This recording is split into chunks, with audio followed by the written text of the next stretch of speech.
আজকের লেকচারে বিস্তারিত জানতে ফিজিক্স একাডেমির সাথে থাকো।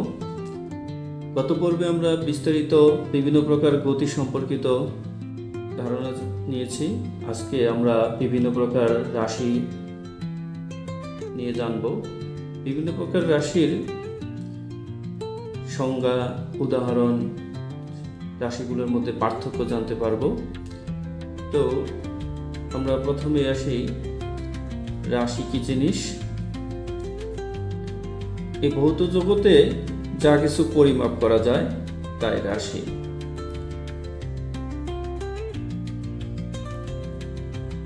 ভৌত জগতে যা কিছু পরিমাপ করা যায় তাই রাশি। যেমন ভর একটি রাশি, দৈর্ঘ্য একটি রাশি, সময় একটি রাশি, তাপমাত্রাও একটি রাশি, বেগ একটি রাশি, বল একটি রাশি ইত্যাদি। যেমন কোনো বস্তুর ভর যদি 5 কেজি হয়, তাহলে 5 একটি রাশি।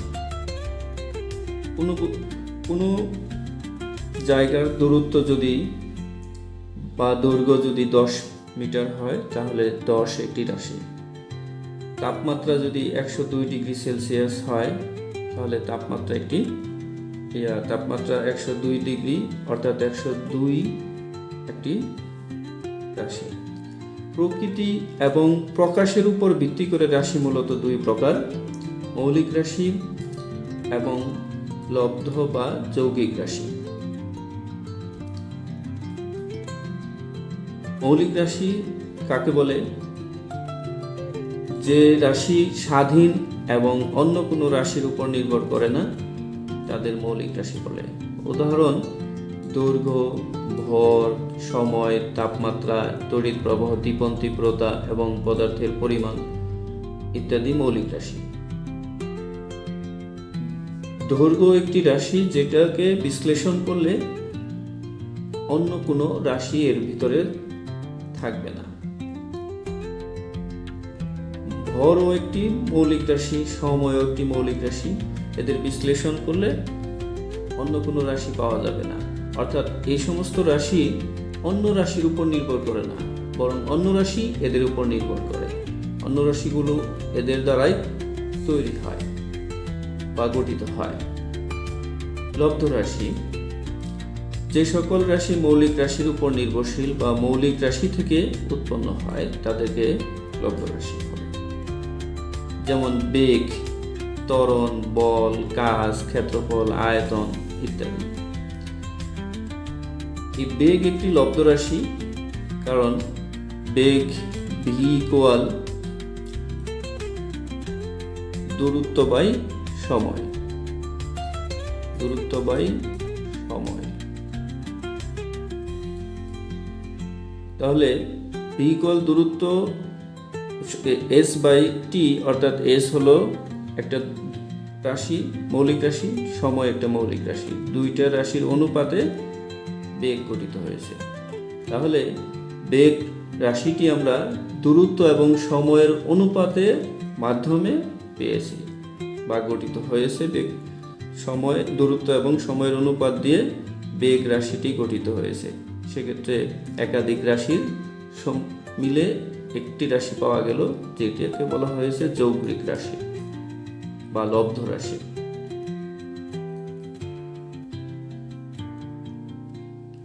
এবার আসি, দিক নির্দেশের উপর ভিত্তি করে রাশিকে দুই ভাগে ভাগ করা হয়েছে: স্কেলার রাশি, ভেক্টর রাশি। স্কেলার রাশি যেসব রাশি শুধু মান আছে কিন্তু কোনো দিক নেই, তাদের স্কেলার রাশি বলে। ভর, সময়, তাপমাত্রা ইত্যাদি হলো স্কেলার রাশি। ভেক্টর রাশি যে রাশির মান এবং দিক উভয়ই আছে এবং সঠিকভাবে প্রকাশের জন্য দিকের প্রয়োজন হয়, তাদেরকে ভেক্টর রাশি বলে। যেমন সরণ, ত্বরণ, বল ইত্যাদি।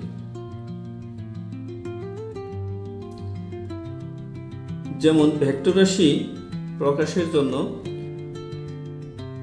দিকের প্রয়োজন হয় উত্তর দিকে 5 মিটার, তাহলে পাস একটি রাশি এবং উত্তর দিক একটি দিক।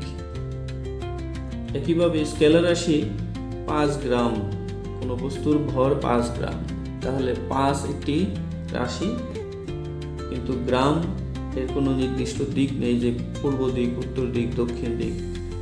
এই কারণে ভর একটি স্কেলার রাশি।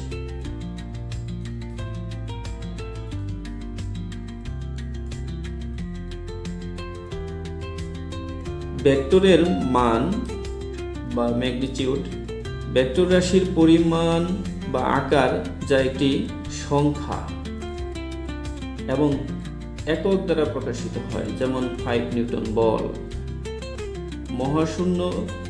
মহাশূন্যে বা কোনো তলে রাশিটি কোন অভিমুখে নির্দেশ করে, যেমন পূর্ব দিক, উত্তর দিক। ভেক্টর প্রকাশের নিয়ম, জ্যামিতিকভাবে ভেক্টরকে একটি তীর চিহ্ন যুক্ত রেখা দ্বারা প্রকাশ করা হয়, যেখানে তীরের দৈর্ঘ্য রাশির মান এবং তীরের মাথা দিক নির্দেশ করে। বীজগাণিতিকভাবে এটি সাধারণত বোল্ড অক্ষরে বা অক্ষরের উপর তীর চিহ্ন দিয়ে লেখা হয়। এর উপরে ভেক্টর তীর চিহ্ন, আর এ অক্ষরটি বোল্ড হরফে লেখা হয়। স্কেলার রাশি এবং ভেক্টর রাশির মধ্যে পার্থক্য। স্কেলার রাশি শুধু মান আছে কিন্তু কোনো সুনির্দিষ্ট দিক নেই। ভেক্টর রাশি মান এবং দিক উভয়ই আছে। স্কেলার রাশির সাধারণত বীজগাণিতিক নিয়মে যোগ, বিয়োগ, গুণ করা যায়। ভেক্টর রাশিতে সাধারণ বীজগণিতিক নিয়মে যোগ করা যায় না। এর জন্য জ্যামিতিক বা ভেক্টর বীজগণিতের নিয়ম, যেমন ত্রিভুজ সূত্র, সামান্তরিক সূত্র ইত্যাদি সূত্র মেনে চলে। স্কেলার রাশির মানের পরিবর্তন হলে কেবল স্কেলার রাশির পরিবর্তিত হয়। রাশির মান এবং দিক উভয়ই পরিবর্তন হলেই ভেক্টর রাশির পরিবর্তন হয়। একটি মাত্র বাস্তব সংখ্যা এবং একক দিয়ে প্রকাশ করা হয়। প্রকাশ করতে মান এবং দিক নির্দেশক চিহ্নের প্রয়োজন হয়। উদাহরণ হিসেবে ভর, দূরত্ব, দ্রুতি, সময়, তাপমাত্রা, কাজ, শক্তি। ভেক্টর রাশি সরণ, বেগ, ত্বরণ, বল, ওজন, ভরবেগ ইত্যাদি।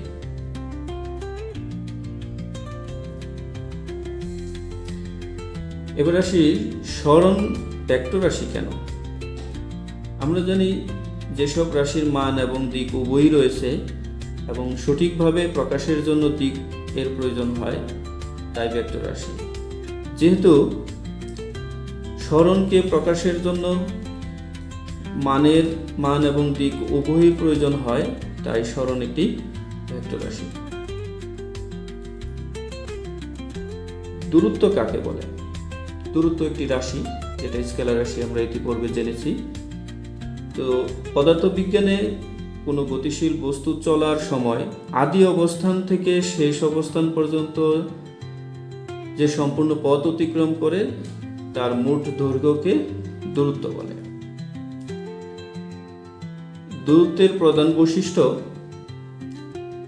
এটি স্কেলার রাশি, অর্থাৎ এর কেবল মান আছে কিন্তু সুনির্দিষ্ট কোনো দিক নেই। দূরত্বের SI একক হলো মিটার এবং মাত্রা হলো L। মাত্রাকে তোমরা জানো থার্ড ব্র্যাকেট দিয়ে প্রকাশ করতে হবে। থার্ড ব্র্যাকেটটি সমান চিহ্নের বাম পাশে দিলে ডান পাশে আর দেওয়ার প্রয়োজন পড়ে না, আর বাম পাশে না দিলে ডান পাশে দিতে হবে। ওকে। এরপরে বস্তুর গতি থাকলে দূরত্ব সর্বদা ধনাত্মক হয়।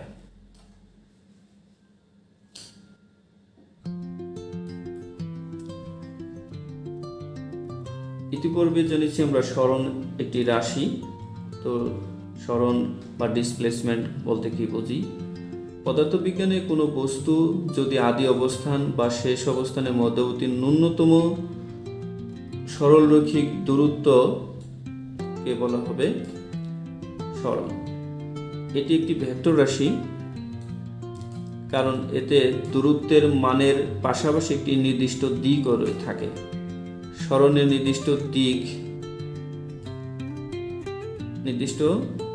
নির্দিষ্ট মান এবং আদি থেকে শেষ বিন্দুর দিক থাকে। এর আন্তর্জাতিক একক বা এসআই একক হলো মিটার, দূরত্বের এককও মিটার, মাত্রা হলো এল, দূরত্বের মাত্রাও এল। তাহলে সরণ এবং দূরত্বের মাত্রা দৈর্ঘ্য একক একই। বস্তুর অতিক্রান্ত পথের উপর নির্ভর করে না। বস্তুটি সোজা পথে না গিয়ে আঁকা বাঁকা পথে গেলেও আদি এবং শেষ বিন্দুর সরল রৈখিক দূরত্বই হলো সরণ। কোনো বস্তু যেখান থেকে যাত্রা শুরু করে আবার ঠিক একই অবস্থানে ফিরে এলে তার সরণ শূন্য হয়।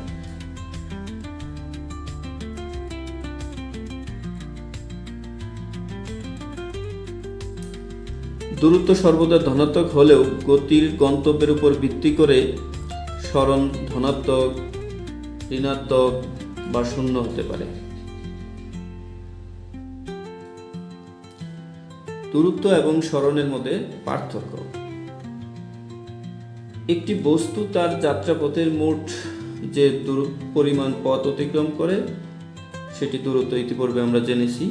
সরণ বস্তুটির প্রারম্ভিক বা শুরুর এবং চূড়ান্ত অবস্থানের মধ্যবর্তী সরলরৈখিক দূরত্ব। আর দূরত্ব স্কেলার রাশি, সরণ ভেক্টর রাশি। দূরত্ব অতিক্রান্ত পথের মোট দৈর্ঘ্য, তাই এটি সবসময় ধনাত্মক হয়। সরণ এটি ধনাত্মক, ঋণাত্মক বা শূন্য হতে পারে। দূরত্ব একটি বস্তু, দূরত্বের বেলায় এটি বস্তুটি কোন পথে গেছে তার উপর নির্ভর করে। সরণের বেলায় এটি কেবল বস্তুর শুরু এবং শেষের অবস্থানের উপর নির্ভর করে, মাস এর পথের উপর নয়।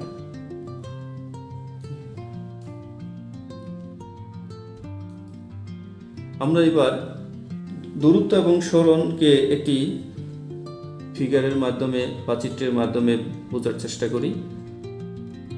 ধরো এই অবস্থানে একজন সাইকেল আরোহী, সে যদি এই পথে ঘুরে এই সি অবস্থানে আসলো, এই পথে ঘুরে সি অবস্থানে গেলে তাহলে এটা হবে দূরত্ব। এখানে আদি অবস্থান এই অবস্থান, চূড়ান্ত অবস্থান সি অবস্থান। আদি অবস্থান থেকে চূড়ান্ত অবস্থানের পথের সমস্তটাই দূরত্ব। কিন্তু সরণের বেলায় আদি অবস্থান এ আর চূড়ান্ত অবস্থান সি। সাইকেল আরোহী এই পথে গিয়ে সি অবস্থানে পৌঁছালো, কিন্তু তার সরণ হবে এই বরাবর। সরল রৈখিক একটি নির্দিষ্ট দূরত্ব, একটু আগে আমরা সংজ্ঞাতে জেনে এসেছি। সরল রৈখিক দূরত্ব সেটা হলো সরণ, কিন্তু সরল রৈখিক দূরত্ব নয়, অর্থাৎ সেটি বক্র পথের দূরত্ব। সেটা হলো, অর্থাৎ সেক্ষেত্রে কোনো সুনির্দিষ্ট দিক থাকবে না, সেটি হলো দূরত্ব।